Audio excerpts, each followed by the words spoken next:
খাগড়াবাড়ি থেকে রোহিঙ্গা মুক্ত, বাংলাদেশি অনুপ্রবেশকারী মুসলমান মুক্ত পশ্চিমবঙ্গ ডাক দিয়ে পদযাত্রাটা এখান থেকে শুরু করব। না না, মিলে মিলে মিলে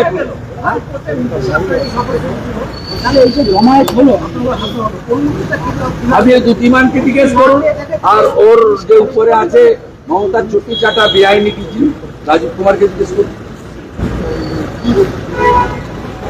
করুন।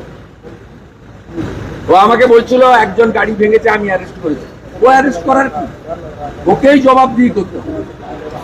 আমি আটঘাট বেঁধে আইনগত দিকটা ঠিকঠাক করে এসেছি, এগুলো করে কিছু করা যাবে না। আমাকে বাড়ি উপরে অ্যাটাক করেছিল, আজকে গাড়ি ভেঙেছে, আমাকে এগুলো করে যত করবেন তত বেশি।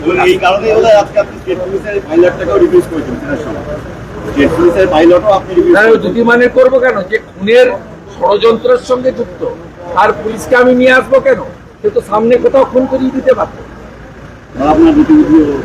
আপনার সে তো আরো বড় ষড়যন্ত্র করতে পারতো, কারণ তার মিশন তো সাকসেস হয়নি। আমি বুলেট প্রুফ গাড়িতে উঠেছি বলে। আমি যদি এই গাড়িটায় থাকতাম, ওই পাথর আর ওই কাঠের যে বাঁশগুলো দিয়ে মারছিল, কতক্ষণ 2 মিনিটে উড়ে যেত এবং ভিতরে আমাকে পাথর ছুড়ে মাথা থেতলে চোখের সামনে দেখেছেন, ভিডিও সব কথা বলছে।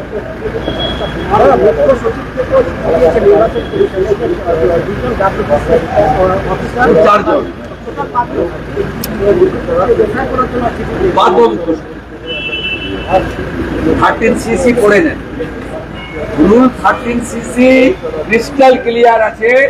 পলিটিক্যাল লোক অর্থাৎ মুখ্যমন্ত্রীর কোনো রোল নেই ইলেকশন কমিশনে। চিফ সেক্রেটারি একেবারে বাধ্য।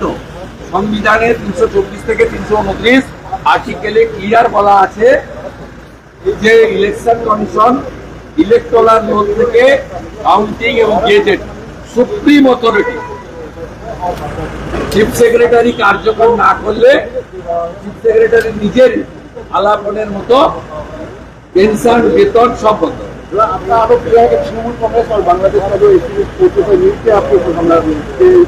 भाई बात तो मैं तो बता रहा हूँ, आपका आदमी था ना। खागड़ाबाड़ी मौत से ये हमला हुआ, आप समझ लीजिए। वो बांग्लादेश से सटे हुए एरिया है, वहां से 7-8 किलोमीटर के अंदर बांग्लादेश की बॉर्डर, समझ लीजिए। इसका में स्लोगन क्या था? जय बांग्ला स्लोगन। ऊपर किसका स्लोगन? वो देश का स्लोगन नहीं है।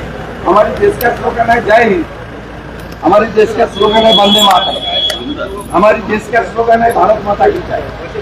हमारे देश का स्लोगन नहीं था। बांग्लादेशी स्लोगन लेकर हमला किया खागड़ाबाड़ी मर्द से। वो कौन हो सकता है?